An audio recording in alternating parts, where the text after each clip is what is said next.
Okay, I think it's okay. There's a little bit of echo. Okay, so we are live. We are live on Instagram. We are live on Facebook. We are live on YouTube. And we are live, just live. In the world. In the world. Hi, Mariah, beautiful Mariah and Gal. I'm so happy. Mwah. I'm so happy to see both of you and to be with both of you. Thank you. It is so nice. Hi. Hello. Good to be here. We have exciting questions that we put together. Very juicy questions. Juicy, and because we have a few cameras, we're going to be looking up and down a little bit so that we can speak about the platform. Okay. I think people have a huge echo, they're saying. Echo. Yes, that's what? The... I think you... how do we handle the echo? Maybe I have now. How is it now? Do you guys still have echo on Instagram Live? Let's see. Do we have echo? Let me check. Sorry, guys. If we can figure out both platforms. Oh yeah, huge echo on Instagram Live. Cool. 1 second. I have an idea. Huge echo. I think headphones will handle that. Yeah, if I connect here, there we go. Is there less echo now on Instagram Live? See how that's working. Less echo? Hopefully there's echo. I don't know. We'll see now. Hopefully something. So we'll see now. All right. If not, we can disconnect one of them. Yeah. Okay, technical difficulties, but it's worth trying to get it sorted. Yes, I agree. Here we go.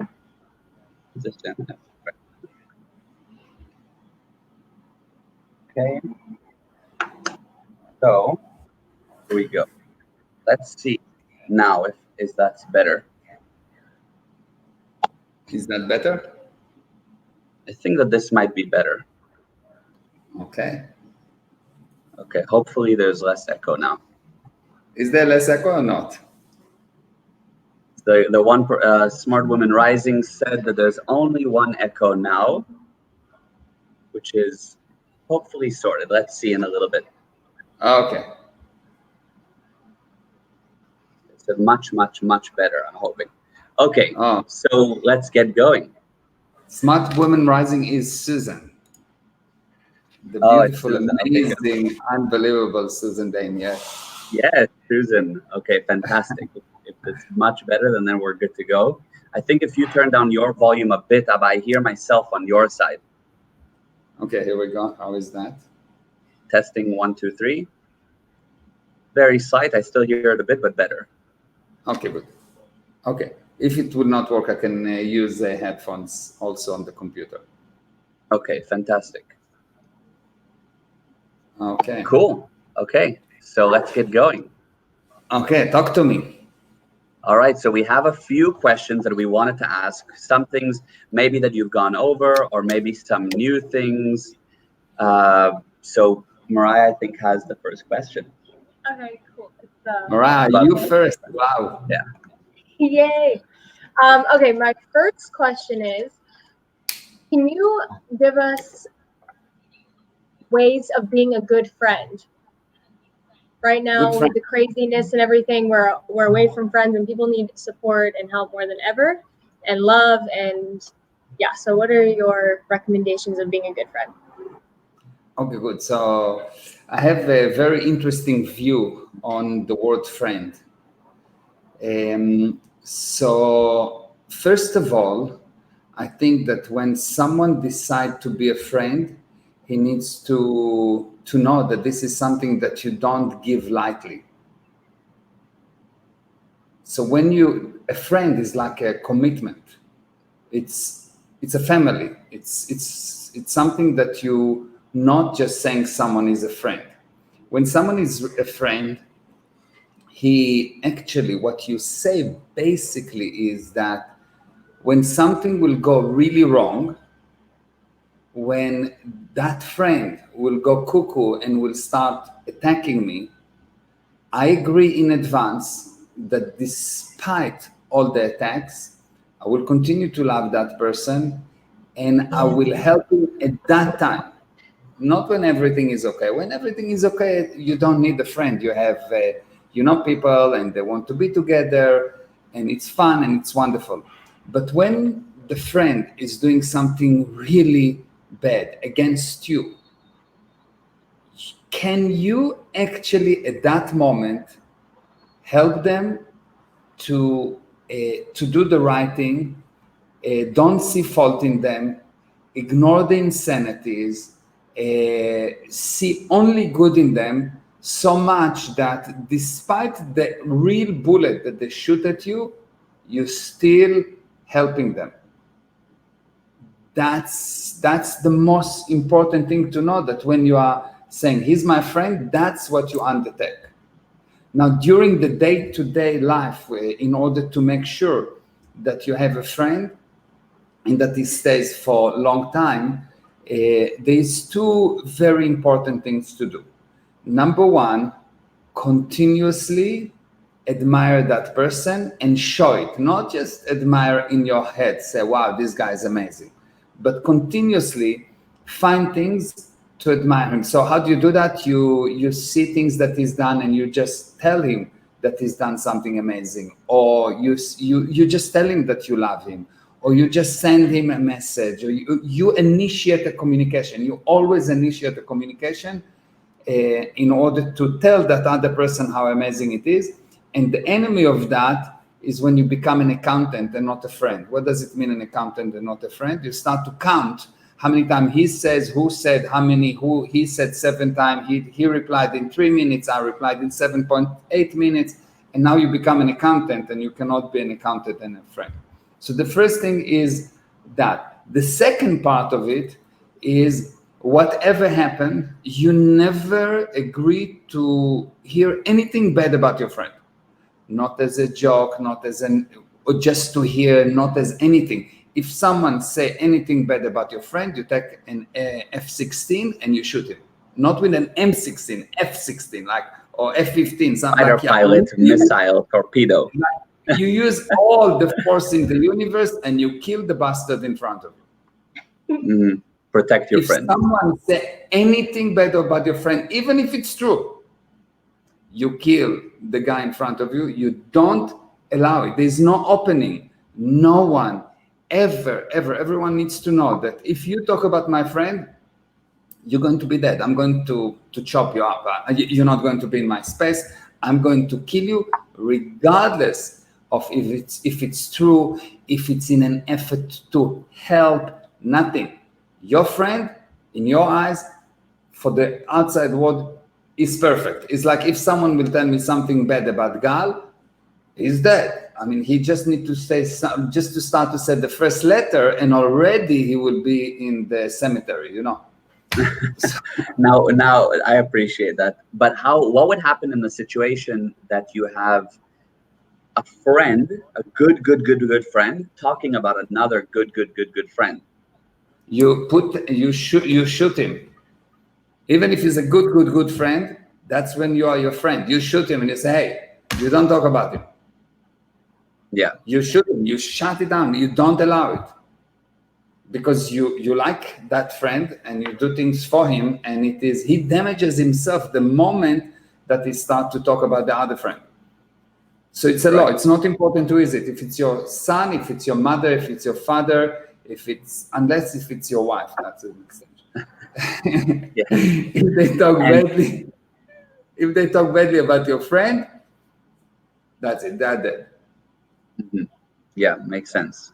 Now, what about in the situation about, I don't know, you have 2 friends, or a family member and a friend, or 2 family members that they see an issue. Let's say I have a daughter and I'm with or let's say I have a sister and I go to my brother and I tell my brother that there's something I'm concerned about with my sister. You get what I'm saying? So you talk No. so you talk among two close people in order to help the third person.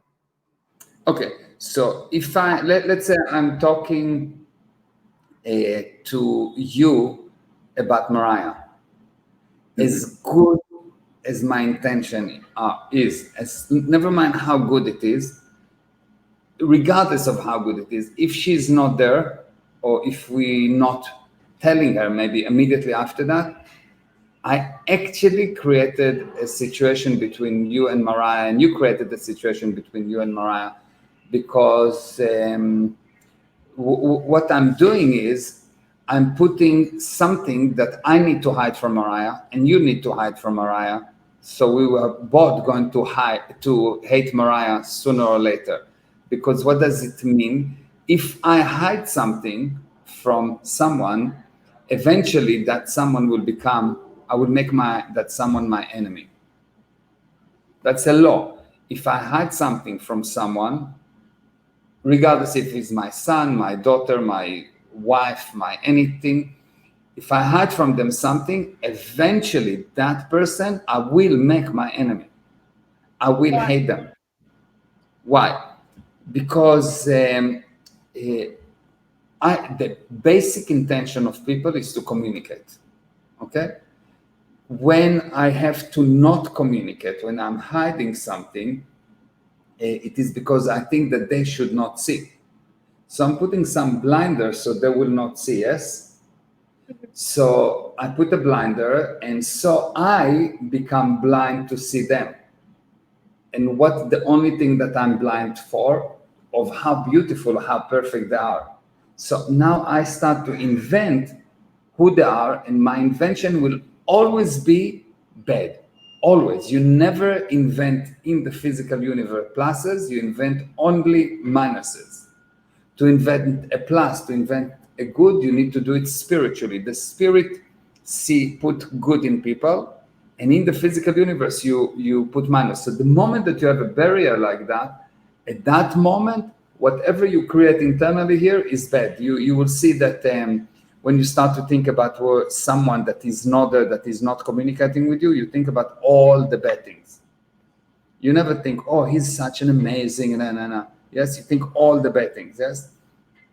So when you cut the communication, you become blind, and when you become blind, you don't see the beauty in the other side, and your action will be based on no data, and what you will do will upset that other person, because you will hurt him. You're not actually acting according to the right data, and because you're not communicating with them, you will not really understand them, and you will not really have them. You will not really understand that person that you don't communicate with, and the end result will be you don't want him because you don't understand him. Did you notice that you don't like people that you don't understand? Yes. Yeah. So that's what happened. You don't like people you don't understand, and you cannot understand someone without communicating with them. Right. I love it. Questions? Okay. Okay, next question is yours. 9. Okay. My next question was, I notice a lot of people talk about the term gratitude. Okay, and what they mean by gratitude is to be thankful to, and many billionaires, successful people, all kinds of people say that how they got to where they got is because they found gratitude for everything, and that when times are tough, they're grateful. And so what do you think about gratitude? Is it important, not important? They say okay, good. So the basic idea is like that. If I mold myself into the environment controls me, and so I cannot bring my magic into the environment. So if humanity would be gratitude for the planet, will have a gratitude for the planet from the viewpoint of that's the planet, I don't touch it, I'm just being very careful, I'm doing nothing. What you will not have roads, you will not have airplanes, you will not have anything. So that's on the one side. On the other hand, gratitude should be that when you do see someone, you need to admire them. So my viewpoint about gratitude, that gratitude is good when you are cause while admiring everyone around you. So you see yourself as total 100% perfect, cocky, the best person in the universe. But at the same time, you allow everyone else to be as good, as amazing, as cocky, as perfect. And when these two things come together, you have gratitude, which is real gratitude, not being effect on the one hand and not being effect on the other hand. You are cause and you allow everyone else to be as cause as you.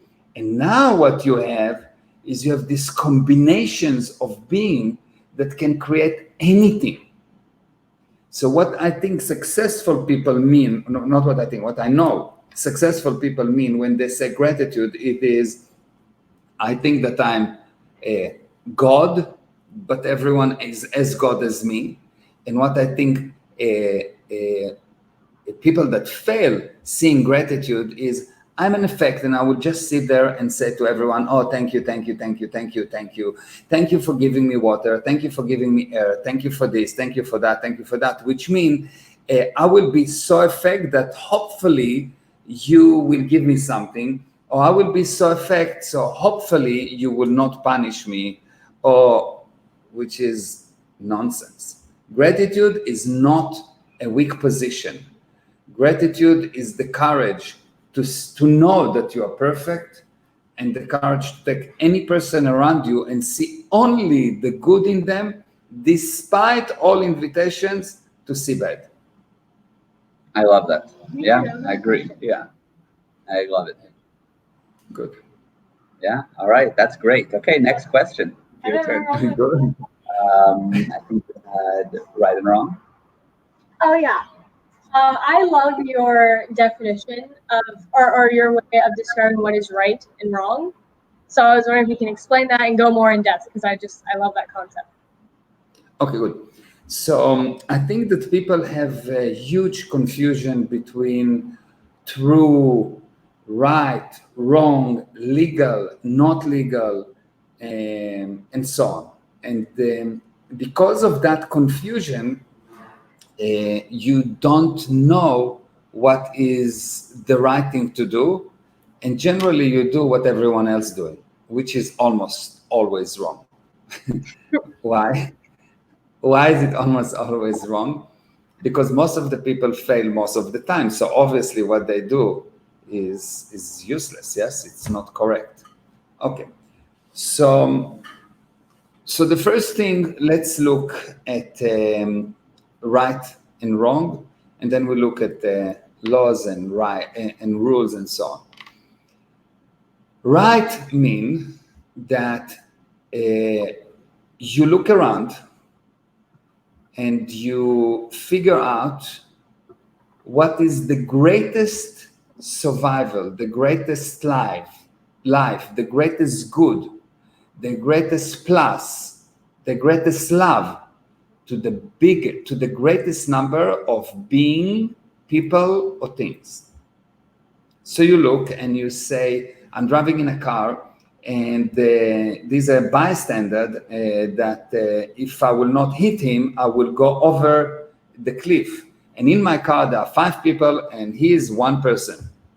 What is the greatest survival? To hit the 1 person. So regardless of what people say when they're sitting in an air-conditioned nice room and they don't have really the question, and they will say, well, it's not right, it is, da. When I put them there, they're always doing that, always. Or if they're not, they're insane, okay? Why? Because otherwise you will never expand, you will contract, okay? So this is the first thing, okay?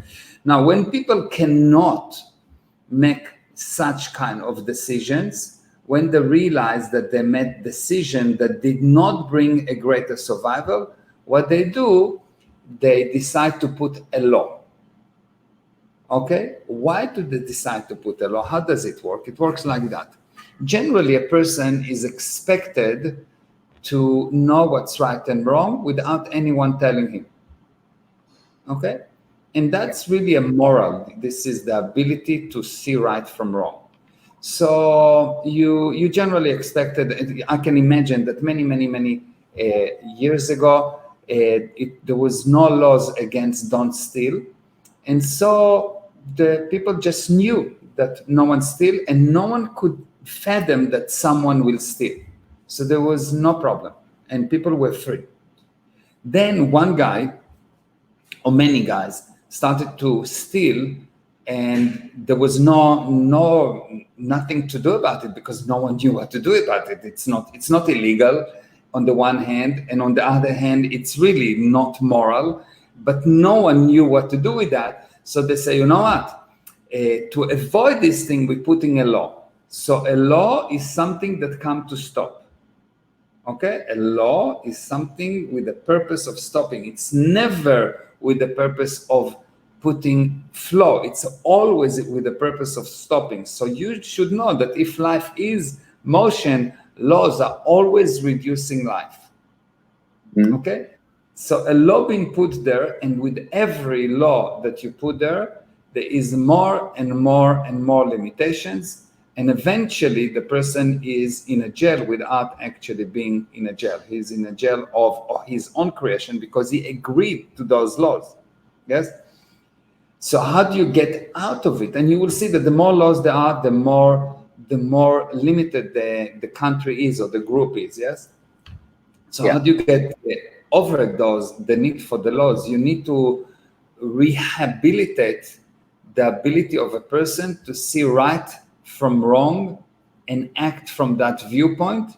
And a sane society can put a law, a temporary law, then educate the people of what is right and wrong, get them to agree with that, and remove the law. But people are really, really good at adding laws and adding limitations, and are very, very bad at removing limitations because they're afraid.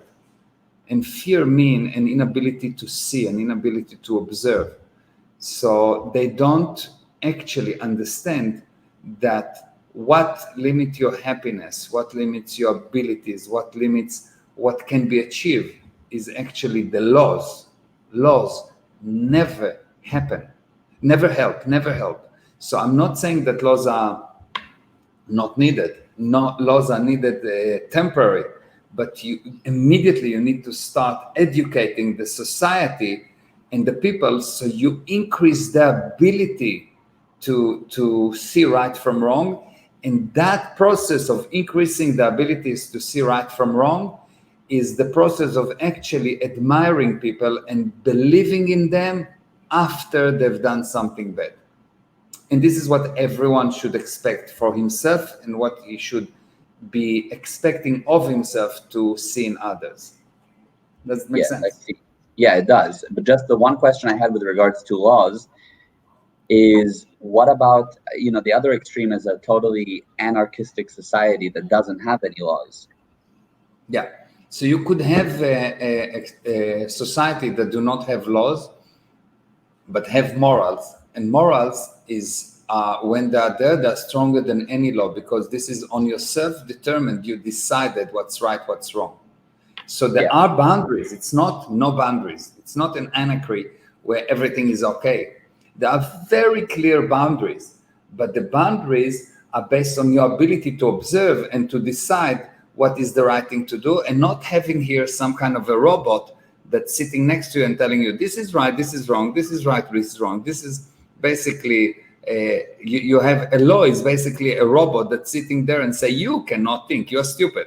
So I will tell you what is right, what is wrong. Right. And really, laws coming because you did behave stupidly. Right, yes? True. So people behave stupidly, so they're putting some kind of a law, which is this robot that tells them what to do.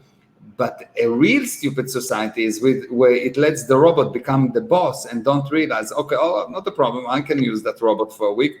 But after a while, I need to recover and to say, okay, I can decide what is right, what is wrong. We educate the group, we come to an agreement of what is right and what is wrong, and we're removing the laws on the gradient scale, letting people become cause again. Because every time you agreed to a law, you lost some part of your life, you lost some part, some possession, you become more useless. The more laws you agree to, the more useless you are. Makes sense. Yeah. Makes sense. I like it. Does that answer it for you? Yeah. Yeah. Perfect. Hold on, something with Instagram here. Okay, so I'm not looking at the comments, Gal. Your job is to tell me about the comments or questions, but Yeah. I'm very happy to see. There was an issue. Yeah, but Sorry? no, nothing. Go ahead. I'm very happy to see a lot of people on the chat, and I I have see actually Eva, a few Swapna, people. Yeah. Sophie. Very, very nice. Really nice to see a lot of people.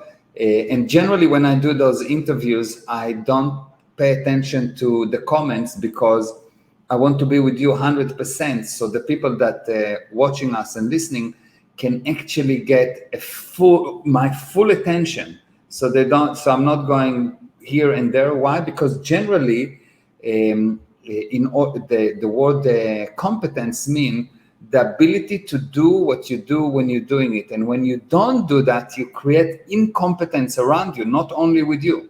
You don't bring results for people. So that's why when I'm with you, I'm doing that and only that, and I'm not looking at the comments and who is coming in or out.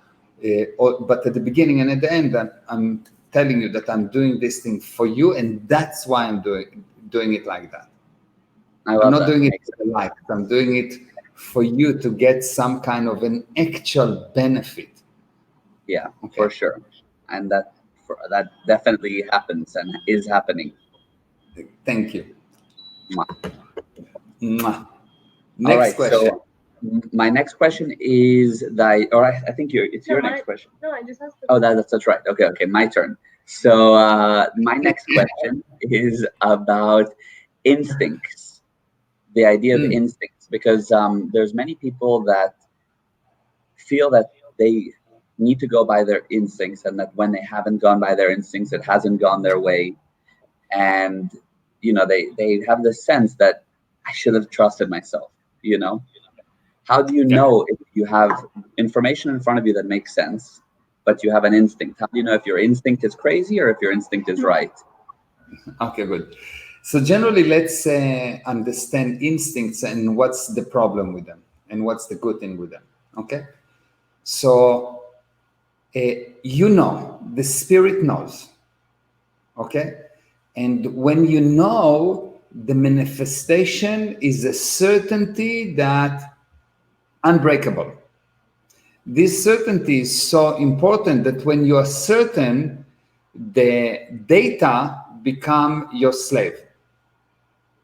Okay? Yeah. So the data surrender to you. The data will change based on how certain you are, because based on your certainty, you create future.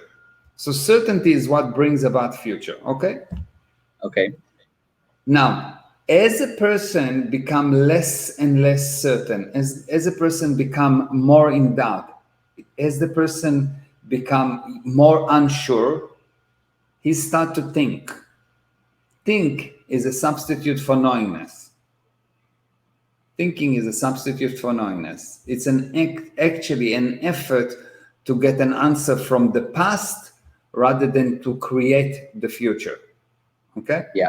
So as you reduce your certainty, you become less and less and less able. And you need to rely more and more and more on data. And later on, you rely on false data, and later on, you rely on whatever. So how do you know if your instinct is knowingness, or is your instinct is something that mess you up? Okay? Yeah. Two things. Number one, how certain you are. If you have any doubt, if you need to ask someone, if there is any time enter into it, it's not knowingness anymore. Instinct that comes from certainty is something that has no delay, no doubt, and you don't even have a question, and you don't even look for a confirmation that what you decided actually is correct and bring the results. Okay?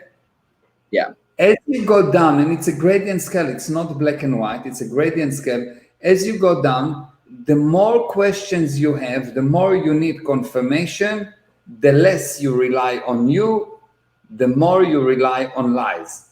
Because data, regardless of how verifiable it is, will always contain a degree of lie, because data is actually got to do with the observer, and every observer will have a different evaluation of the same data. Okay, which means that Yeah. data itself is just a consideration. It's not something true. It's changing based on who is looking at it. Okay, so instincts are really good when you can remove doubt. When there is no doubt at all, instinct becomes certainty.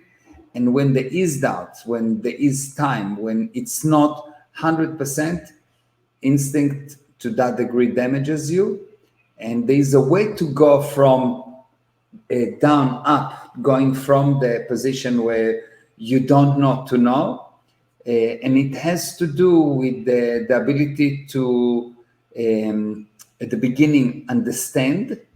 Is by gaining knowledge, you start to understand, and later on you get to a point where you know, and you do that by removing lies, not by adding data. Removing lies. When you remove all the lies from your life, what you will get is certainty, and certainty is so powerful that you can just be certain about something and it will happen for no reason at all. It will happen for no reason at all. When you can wrap your head around the concept of, I'm so certain that the physical universe surrender to me, and thing will happen for no reason at all. The computer is broken. It's obviously broken. It's proven that it's been broken, but I'm certain it will work. It will work. I like That's that. how extreme it is. Did I answer your question? Yes. Nice. Mariah, your So turn. my turn. Okay, I don't know if this is the one in order, but my next question is, what do you do if your family, like your family members, have two opposing ideas? For example, one thinks that you shouldn't go outside because coronavirus is so bad, and the other one thinks you should, and or like vaccines. I don't have a child yet, but I see a lot of debates of like even within families of like this family member thinks you should get a vaccine, this one says you shouldn't. What do you do with two opposing ideas? Okay, so I'm the third person, and I want to help those people. What I know as an external person is that before you can see 100% right in yes and 100% right in no, you don't know. So I should be able to see all the viewpoints, and then make a decision based on what I want, but really based with no reason, because at the end, if you are in a good condition spiritually, the physical universe actions are basically irrelevant because you can mold them, you can decide. But how do you help those people? How do you actually help them? So what you do, you go to a person that's saying no vaccine, and you listen to him and validate him and make him really, really, really right about why no vaccine. It's the worst thing in the universe. You really need to see that. You don't try to change his mind. You just see how amazing he is with his viewpoint, and you make his viewpoint stronger, and you are in agreement with him, in agreement with him, in agreement with him. And you just tell him more, tell me more, and you will see that when you tell him why the vaccine is no, and you agree with him, at one point he will start to tell you, but there is that risk of course, of 3% of this thing, and he will start to give you the other side. Okay? Why? And of course, you do that with the other person. You are not taking side. You are not a plus and you are not a minus. Why? Because if someone say yes to something, eventually what he actually do is says, I am ignoring the no, I'm ignoring the no, I'm ignoring the no, I'm ignoring the no. Eventually the no will become so strong, because for every yes there is no, the no will become so strong that it will start taking him over. So you will see people that are very religious, for example, and say, I'm religious, I'm religious, I'm religious, but they're pushing it. They are not very religious just because they decided and they allow everyone else to be not. But they say, I'm religious, and everyone needs to be religious, and you must be religious, and if you're not religious, I'm going to burn you, and one day they are not religious. Yes. Mm-hmm. Yeah. They flip. Yes. So if you get the person to see why what his viewpoint is right, he will be able to see why it's wrong, and so make a proper decision. And more importantly, he will see the other side, and he will get in communication with them. On the other hand, if I come to you and I said to you, you should have vaccine, and you say no vaccine, and I say, yeah, no, you should have vaccine because what I do, I'm the opposite side, and so you will never change. Do you understand? I give you the minus, you are the plus, I give you the minus, so you never change. Yeah. Okay. It is so true that you will see that anytime a person do not act in life is because his viewpoint and of who he is and his viewpoint of what he have are exactly a match. So there's no change, there's no action. Action is when you have 100% certainty of who you are, and 100%, not certainty, 100% viewpoint, strength of viewpoint, one viewpoint about who you are, and a viewpoint about what you have. And so you will not have an action. In order to have an action, for you to move, what you are being have to be very different than what you have. So you will act to have it. One second, we have technical difficulties. No problem. Sorry. Okay. Let's try this again. Okay. Oh, that was right. Let's see. I was using the right one. Oh, Okay. there we go. Okay. So basically, in order to act in life, and this is just an unbelievable principle, if you cannot act, if you can find yourself that you cannot act and you cannot move, and you are just tired and exhausted and nothing move, what you need to do is one of two things. Just decide that you are. Just decide, I'm a father, I'm something. That's one option. Or decide what you don't have, I don't have, or what you want to have. Yes?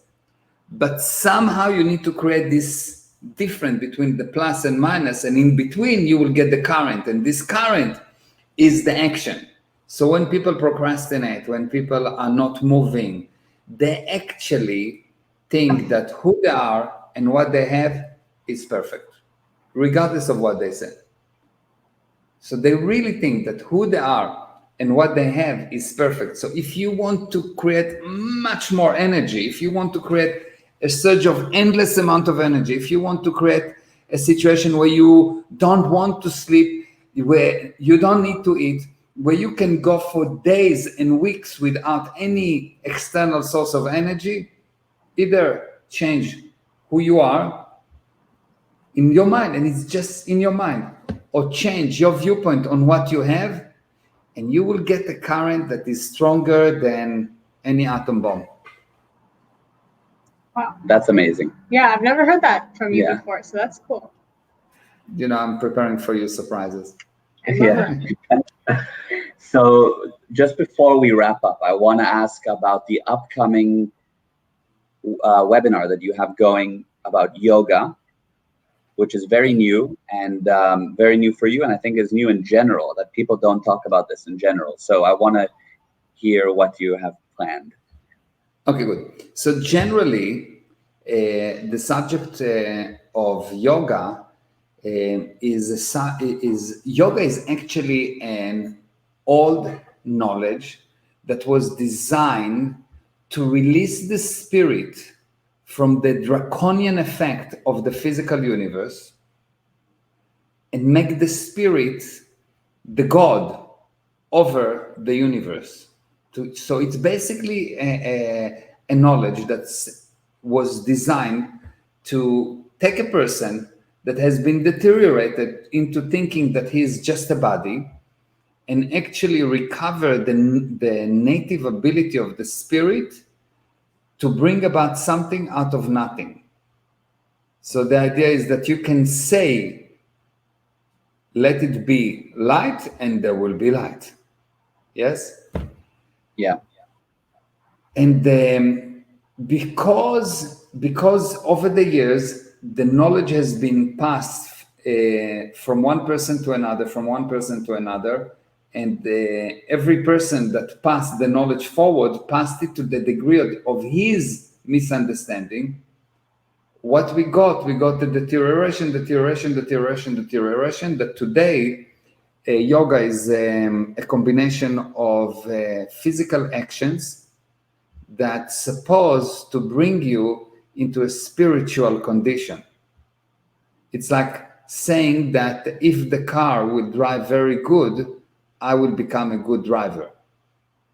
It's like if I will make the car, so the driver is the spirit and the car is the body, and handling how the car is working, it says, look, the more technology I will put into the car, I will put an ABS, I will put anti-sliding, I will actually get the car to drive automatically. It will stop if there's an emergency. The car will do everything, and I will become a better driver. It's insane, no? Yeah, totally. It's totally insane. But that's what's happening. People really believe that the physical actions of the body, they even call the body the temple. Like the worshiping the body, yes? The temple for the soul. Like the car is the temple for the driver.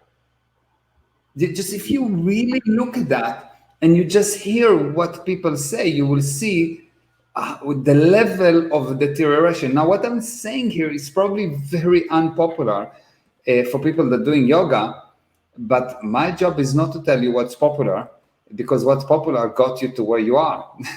And where you are is not the point where you're using your full potential. Your potential is in order of magnitude bigger than your results. And so what I say is that yoga,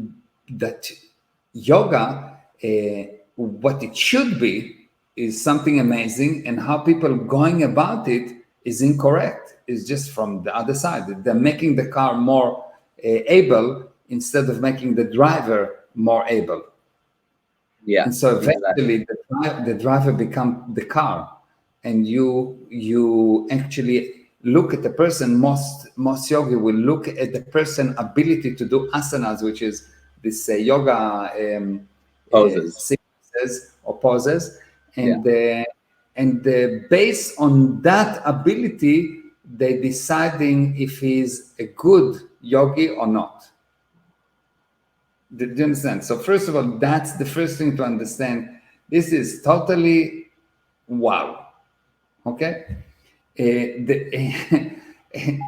So the complication becomes so unbelievable that when you look at, for example, meditation, the concept of meditation is a good concept, but if you look at people that are doing meditation, you will see they will tell you, well, it helped me, it's good, but they don't continue with that for too long. It's like something that they have to do. It's an effort. Mm-hmm. If there's something that I like, it shouldn't be an effort.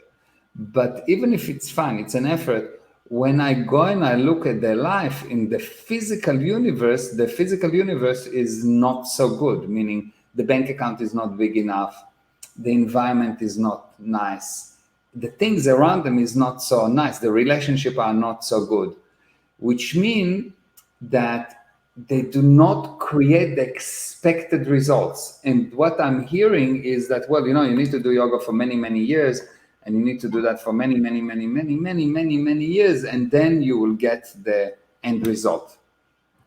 And I said, maybe. I didn't do it for many years, but I say for me, it doesn't make sense, because when something takes a long time, it means you don't know. When something takes a long time, it means you don't know, because you will see the more people know, the faster they bring results. Right. So I look at that situation and I realized that someone asked me, Ray asked me about the Yoga Sutras, and she asked me to have a look at them because she wants to teach them. And I looked at them and I read them, and I realized that no one can understand them. No one can understand them. Now, the unbelievable thing is that I had the first webinar, and I started to teach the basic principles to understand the Yoga Sutras. And I had people writing to me, but when do we get to the Yoga Sutras? No, the purpose is not to understand the Yoga Sutras, just to read them. The purpose is to remove the lies so you can recreate the Yoga Sutras. Not that I will give it to you, because if I give it to you, you become an effect. Do you understand? Wow. So Yeah. I don't want to do something which means I know you don't know. If I give it to you, basically what I'm saying, I know you don't know, you're an effect. I actually damaged you. Yeah, that's very unique. Learning should go always into the direction of removing blinders, removing lies, so you can reinvent the data. It should become yours 100%, hand down, no question. You know, certainty, 100% certainty, not because you're a good parrot and you repeat what I said. I don't want to make parrots. I actually want the knowledge. Real knowingness is you know, like you know your name. You don't parrot your name. You know because you know. There's no reason why you know your name. You just know. When a piece of knowledge become like that, you become a professional, you become an artist, you become something that create a beautiful effect. And otherwise, when you know how to play guitar, but it's your knowingness is like, oh, 1 second, let me look. How do I put this finger? How do I put it? It doesn't sound like so much of an art. It sounds more like a pain. And that's what we need to go to. Amazing.